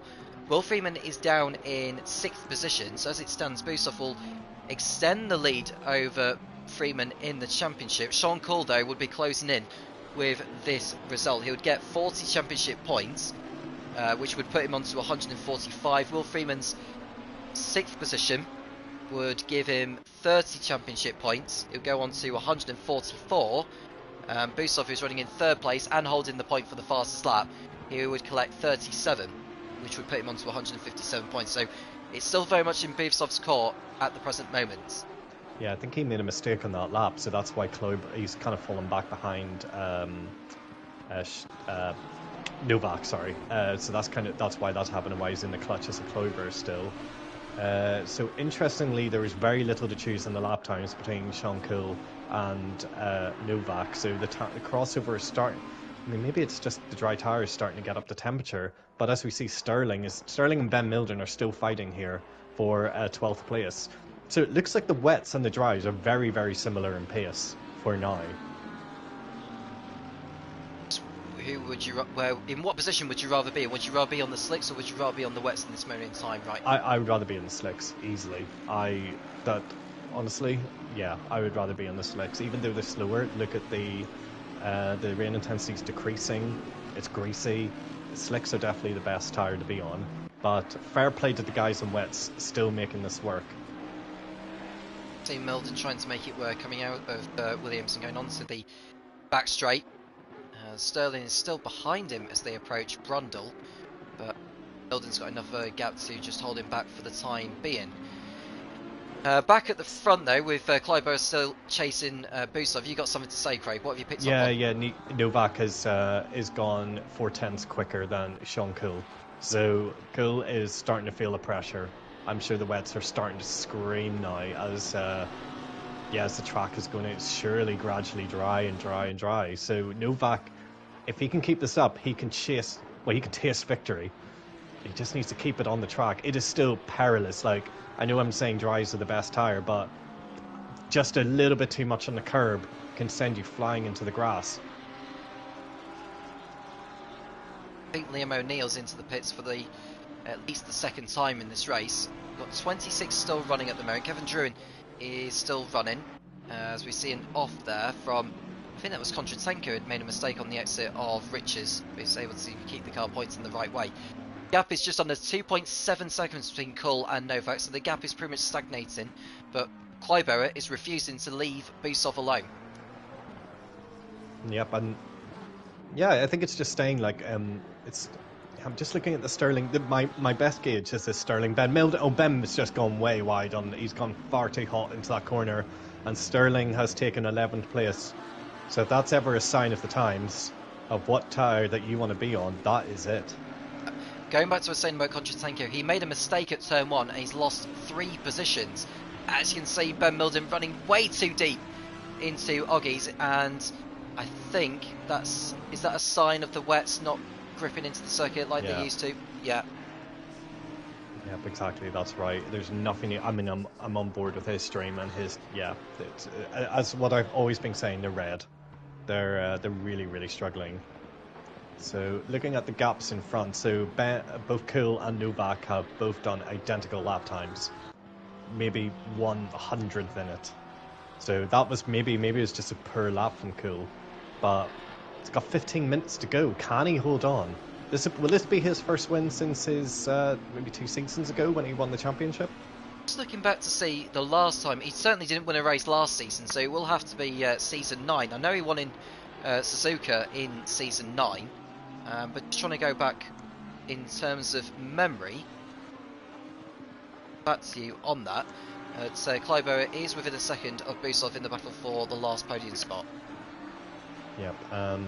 So it looks like Kuhl has just made a mistake on that lap a little bit, maybe just gone wide at one certain corner, but he's about 5/10ths down on his best lap so far, as the gap has come down to 2.4 seconds. Nico must be really struggling to turn on those dries. This is all to do with tire pressure as well, as Kleiber has actually got a bit of a run on Nico. Nico, he was looking so good for the win not too long ago, is under pressure and could lose a podium place here. Almost went for it there through it. Nelson rides the curves, and that's going to cost him ground. So the Lamborghini ahead. So Kleiber, who's had the race of his season, as I've already mentioned, it could get even better for him in due course. Sean Kull, the season 9 champion of Taco Tuesday in the Formula Racing League. I'm just looking to see where his last victory came. 2 wins in season 9, one in round 2, which was in Suzuka, and the second one was in round 7, I believe. If it is round 7, it would be round 8. That would be in Misano. So Misano in season 9 was the last time Sean Kull stood on the top step of a Taco Tuesday race. Well, if he wants to be on the top step this race, he's going to have to do a slightly better lap than what he put in there. He was 5/10ths a lap slower than Novak. Then the gap is, well, it was briefly down below 2 seconds there. So Kuhl is definitely, he's losing his consistency anyway. He will do a decent lap, one lap, and then the next one, it's easy to make a mistake for both drivers, actually, to be fair. I'm looking on board another driver's sort of stream, and they're on the dry tires, and they're really really deep blue. They're dark blue. So even if you're on the slicks, there's no temperature in the tires whatsoever. So you're struggling massively as well. I think this is a race. The conditions are not good for either tire. I think what we need an intermediate. Essentially, this is intermediate territory. There are other championships where they don't include an intermediate, and Formula 3 for instance, and that is it very much comes down to the skill of the driver, how they manage to cope in these conditions. The gap down to 2 seconds between Kull and Novak. This is far from over, Craig. No, and just a bit of an update. Will has lost a position to Sousa. So Sousa's gone up to 6th place, so he's had a bit of a much better recovery in the Mercedes. So Will just kind of falling down through the field. And this is, I think Sousa's on the wets actually, so that's actually quite surprising to see a change of position. The lap times just there, 52.6 from Kull and a 52.5 from Novak, so only a 10th. So like I said, it's just, as we say, 79. Who's that that's gone off? Who's gone slow? That's Chris Gedman. Okay, fine. Ben spun round.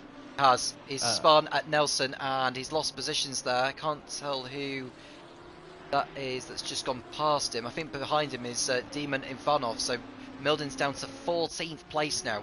He is really struggling. Yeah, I tell you what, I'm just looking at a stream. That's exactly the same mistake I made at Donington when I was on the wets. This famous story of me being on the wets on a dry track. He did exactly the same mistake I made. So this is really, really, really tricky. I'm full credit to Kull. Full credit to Kull keeping it on the track. He's keeping his cool. Sorry, I had to say it. That's okay. You know, I probably would have done it myself. But the gap, it says 2 seconds, but it looks a lot less than that. We'll find out what the gap is as they go through Sector 2 now. And the answer is 1.5 seconds. It's come down to that. So he took out half a second in that last sector alone, did Denis Novak. Yep, and Busov's actually got purple, so he's got the fastest lap of the race down there in 3rd, coming out of nowhere with a 51.4. So he's actually starting to lap a bit quicker than the front two. So the front two, I mean, he's a good while back from the front from Kull and Novak is Busov, so he will probably need to rely on them having a proper ding-dong battle before he can think about trying to get his 3rd win in a row. Seems a bit of a long shot now. But yeah, this is holding up to be a big battle. Novak's done a 51.9, Kull did a 52.8. So that just illustrates the pace difference at this moment in time. It's just a matter of time, isn't it? Novak absolutely flying on the slick tyres that he is on. You can smell his first victory in Taco Tuesday. Is it going to come today, or is it going to come further down the line? He'll so want it now. There's an off at Nelson. It's the 6, 7, 8 that's gone for a spin. It's Jack Prentice who's had a race to get back onto the circuit. Such a shame, isn't it? Yeah, he was doing really well in the past couple of races, the new FRL admin, but yeah, he's skipping over the grass. That's not going to be great for your drives. Has responded to Novak's charge. He's now 1.4 seconds ahead. It was 1.3 when they crossed over the start-finish line. I don't know if that's because of the straight line speed that the Porsche has in comparison to the Honda, but this is the section of the circuit where I think the Honda comes into its zone. Yeah, absolutely. So we're going on to the back straight now. Yeah, as you say, what's kind of the sort of top speeds that we're seeing? So the Porsche is going up to 240, 245, just before 250 before the braking zone. So that gives you a bit of a sort of sign. Oh, Kull is really struggling into that corner. That's where you need a super bunch of clients, as we see, and the 111 go off and return to the pits. That's is Ben Milden. Yeah, he's had enough. I think Ben is absolutely done, and you know, probably the frustration's got to him, and his race has ended in retirement. He'll maybe try and get back out there and get the race completed so he gets points, but it's been a difficult race for him this evening, and he'll hope for better luck next time out. It's surprising. I mean, he was only down in 14th. You know, you could still get good points in 14th place, but up to him. Well, Kontratenko is another driver who's struggling. We saw him in the top 10 earlier. Now he's down in 17th position behind Steve Caruana. Kontratenko is absolutely struggling. And Novak is right on the back of Cool, and just Nico is really rapid. He did a 51.6, whereas Sean Cool did a 52.7, and Novak a 52.3. So Nico's on the charge, and he's got that gap down to only 4 seconds to the leader. So don't count out Nico Busov for the win here. Well, we are seeing Novak's all over the back of the Porsche now, looking for a way through. And he won't do it into Hamilton, but he'll probably do it on the back straight when they get round to it. And they've got 2 more corners to get through first before they even get round to that. You can see Novak just pushing a little bit too hard through Hamilton, and that compromises his line on the approach to Oggies. Definitely. And just a shout out to the stream before this really gets hot up. Thanks for the comments. Michael Taylor saying he loves how wet weather, wet tires and puncture in the higher 30s range. Yeah, absolutely. I think that's definitely something that they all need to look out for. But yes, thanks for watching everybody to this really exciting finish that we've got coming up. Novak went too deep into Brundle, and that compromises his line into Nelson, and that gives Cool a little bit more breathing space as he looks to pull away. Busov, who holds the point for the fast lap, it's likely he'll keep hold of that now. For a podium position, he'll just have to hope that these two dice it out between now and the checkered flag. They'll cross over the line, and they will have 4 laps to go. Yep, let's see what the lap times are. Looks like Nova, yeah, 52.6, 52.7. And what has wow, Nico's done a 51.8, so Nico is at least about 0.6 a lap quicker than the top 2. So Nico, wow, he must be smelling victory himself actually as well. 6 minutes to go. How many laps do you reckon that we have here? Got 4 laps to go. I've mentioned that we've got 4 laps. Yeah, so he's got. There's enough time to go, but not a lot of time for Busov to make up all the ground he needs. He needs these two to battle it out so that he can close in. Kleibo, I think, is content to finish 4th. He's done a terrific job. Novak on the inside, and contact made between the Honda and the Porsche, but Novak is through on the inside and has taken the lead here in Snetterton in Taco Tuesday. It's his first victory coming his way. The Australian through, no doubt about it. Excellent overtake. That was a Daniel Ricciardo-esque move. That was brilliant into Agostini. Was it brilliant or was it push to pass?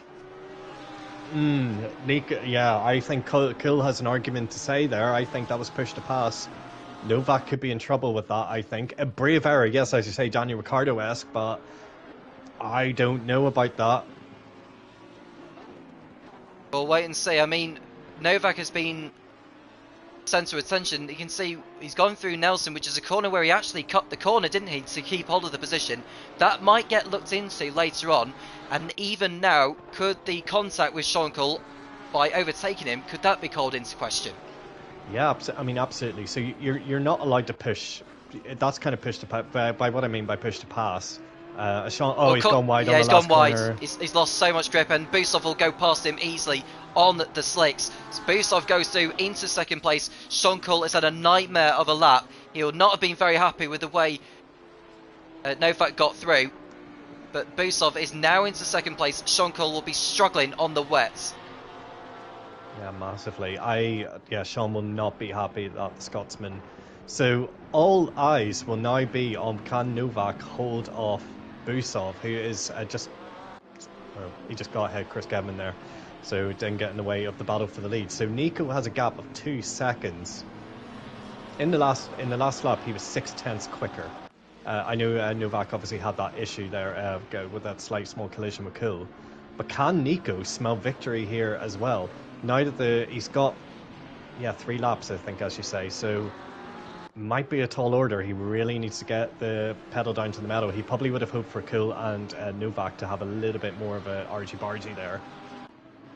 Novak is on the slicks as well as Busov, so it'll be a straight fight to the checkered flag. An off there involving the number 79, that is Chris Gedman, who's had yet another spin at Hamilton. He gets back on the circuit now, and he's still ahead of Kamil Mikoski, I believe, so he won't lose his 21st position. As we see, Novak has just put a lap on the well, it's like the Audi of Bizzle, who's had a lonely race again this evening, but at least he's not been involved in too much drama. Busov has got the gap to 2.1. I think Novak responded in the second sector. Now the question is, can Busov pass Novak?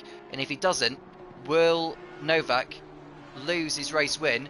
One, for cutting the corner at Nelson earlier on in the race, and two, for barging his way past Sean Cole to take the lead.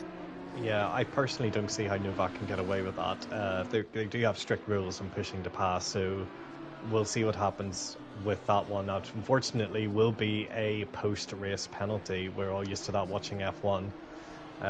So we shall see what happens. I think the question is, can Kleiber claim a third place? I don't know how much damage Kuhl has from that contact, and he's clearly massively struggling with those tyres. So that's one to look out. Nico's got the gap down. Oh, it's down to 1.5 just there, so he's slowly reeling him in, but I think he needs to rein him in really quickly here. A battle between Leher and Sharp for 12th position. We haven't seen too much of this battle either, but they are tossing it out in the closing stages. And hats off to Steve Caruana, who he's not had too much luck on his side during his time in Taco Tuesday, and I think this will be his best result of the season by far, and I think it's safe to say he's put on a decent showing here tonight. Yeah, absolutely. Kontratenko just went off into the grass, so he's down into 18th place, which is a shame from his strong showing in qualifying. So lucky for him, he needed a bit of a cleaner race there. So, but yeah, so it looks like it's the wet tires. The wet tires drivers are really struggling so far. And I mean, finally the dries are starting to come clean, but they're still not looking that good, actually, to be fair. I don't blame the drivers staying out on the wets, to be fair. I mean, if you're looking at Sean Cole, he's got 2 laps to go and he'll pick up a podium. So that's not been a bad gamble. Obviously, he would have wanted the win. But yeah, let's see. Nico has got the gap down to nearly a second. Will there be enough time? No, this is the last lap, surely. It'll be one more lap to go once they get round over the line. There is less than a minute to go, so it will be the last lap once Novak and Busov cross over the line. The gap is now 1.2 seconds between the pair of them. I don't think Busov is going to have enough time. He'll run out of opportunities by the time he gets close up. But watch out for Kleiber. He's all over the back of Sean Cole now with a lap to go. Is it too little too late, or can he still get the job done? I mean, you say it's not that Nico's got a big job to do. He was right on Novak's gearbox there going through the corner. Oh yeah, Kleiber and Sean Cole. Look at this. So we might have a battle for the race lead and for the final step of the podium on the last lap as Kleiber tries to send one up the inside. He will know Cole does not have any he doesn't have any grip. On the inside he goes, then there's Kleiber. Sean Cole ran wide on the exit of Palmer. That's going to give Kleiber the high ground to take the inside line, to cleaner move than what Novak did on Cole a few laps ago. Kleiber goes up into the podium places, and well deserved as well. Yeah, fantastic from his. Cole is really sliding around the track there. Unfortunately for him, maybe he can try and get back at Kleiber, but I don't really see it happening. Looking at the race lead, down to 1 second, but yeah, as you say, there's not really many opportunities. Nico probably needed maybe 2 more laps. But yeah, incredible stuff. What a race we've had today. We weren't sure whether the weather may throw a spanner into the mix, but today it has very much done so. And what a battle we have had all the way through, involving the top guys. But it's going to be a new race winner in Taco Tuesday in the Formula Racing League. That is the Australian Denis Novak. He's about to hold off the championship leader Nico Busov to the checkered flag.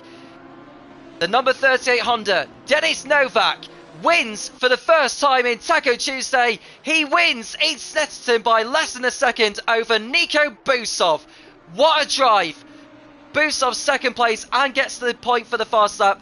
And it's a first time podium for Michael Kleiber in the number 3 Audi, ahead of Sean Cole, who will feel that victory should have been his, but it's 4th place that will have to do.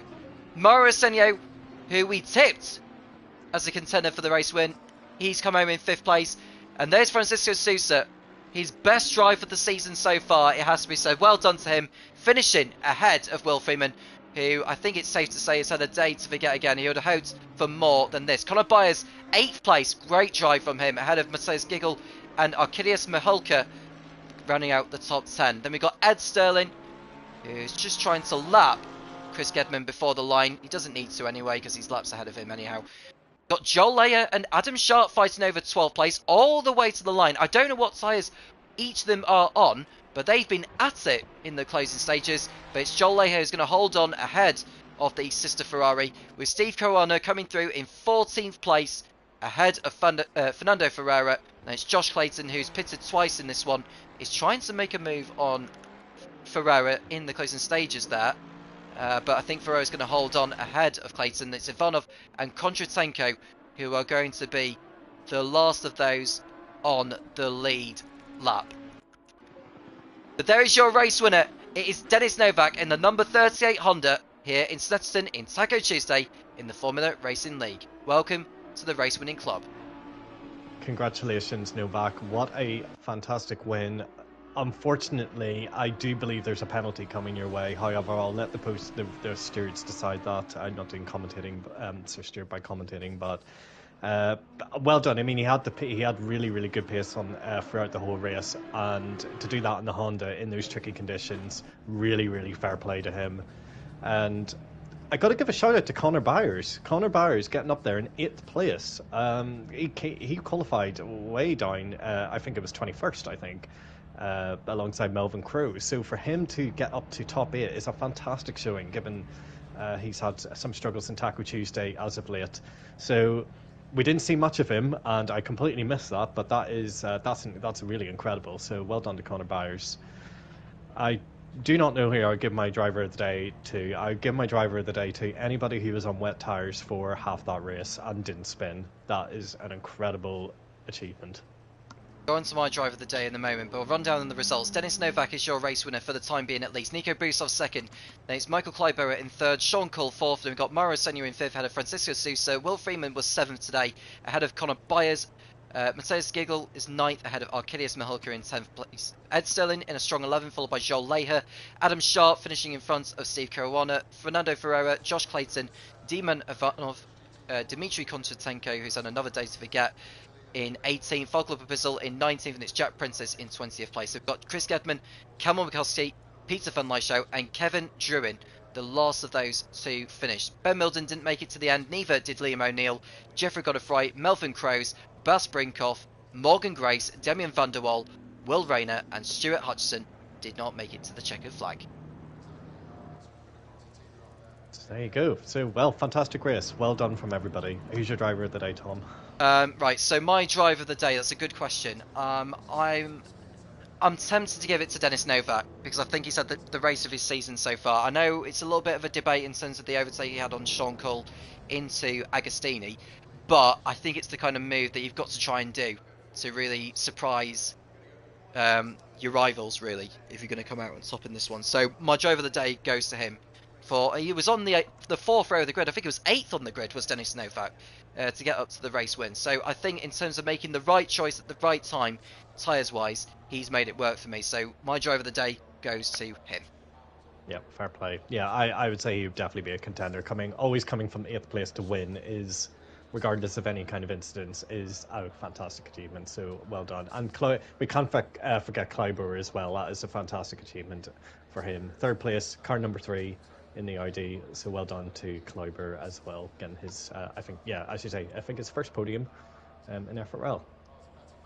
And stuff there from Kleiboer. I mean, he's had another day to remember as well. Just looking to see where he also qualified at Kleiboer. He started 6th on the grid and he came home in a strong 3rd place. So well done to him, and some important points for his championship.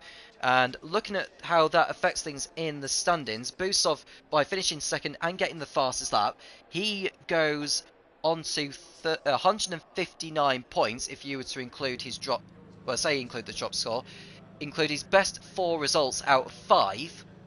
Will Freeman, who's finished 7th today, that would give him, 28 points, isn't it? He goes on to 142, so he's 17 points off the top. Sean Cole, who's finished 4th, that gives him 34 points. He goes on to 139. Morgan Grace, who's not scored today, he stays on 104, but at least he can use that as his drop score now, because the 6th place he got in Mount Panorama will count towards the championship. Jeffrey Godefroy, who also retired today, he did not score, but his 24th place finish in Mount Panorama, those points there will obviously count towards the championship. So to put it simply, with Mauro Senio obviously moving up the order as well, but the most important thing to take note is that Nico Busov's gap in the lead with 4 races to go is 17 points. Wow. I'm just looking at the race, just going back in the stream and looking at this move from Novak. That is more tricky actually than I called it. I think Novak he does a dive bomb, there's absolutely no doubt about it, and Sean Cool does, I want to say, like a Michael Schumacher move on Jacques Villeneuve in Jerez 1997. Kind of sort of steering left and just, he probably could have left more room. Oh, that's a tricky one for the stewards to decide. Maybe it's not as clear cut as I thought it was. I think he was entitled to go for it. I think the door was open for Novak. I'm watching it back on the stream too. I think as he went for the move, the car locked up and went straight, and I think Sean Cole left the door open. So, as much as I hate to be the bearer of bad news there for Sean, I think Dennis was entitled to take the line that he did because the door was wide open on the apex. Yeah, it's a tricky one. It'll be debated, but yeah, it's probably not as pushed past as I thought it would be. I think Sean Cole realised he left the door open and then tried to steer left to try and maybe cause... Oh, I don't know. Because he's entitled to take the racing line as well, but yeah. Wouldn't want to be a steward on that one. Do you take away someone's win? But anyway, we'll be debating that until midnight if we keep going, so... That race win for Dennis Novak. Just looking to see where that moves him up the championship table. He was 12th at the beginning of the night. He now goes on to 103 points, so at least he's into triple figures for the season, and that puts him into, I believe, if my calculations are correct, that will put him into the top 5 in the championship. So hats off to him, and hopefully he can continue the form. The next round will be in the USA. Just trying to which I think it's Watkins of how the drivers have been getting on during the course of that. Do take note of all the events that the Formula Racing League has to offer, whether it's from the PC side of things, the PlayStation side of things, and of course there's F123 as well with all the... There's an Instagram page that you can go and follow. There's the Discord to join, and there's Patreon. And if you haven't subscribed, do please do that, and make sure you leave a like as well. Right up to date with all the action that is being broadcast live on the Formula Racing League TV. It's time to end it there. Thank you for Craig, and thank you to everyone that's joined us, and we'll do it over next week. I'm Tom Cairns, he's Craig Law, and we'll speak to you again soon when the Formula Racing League returns.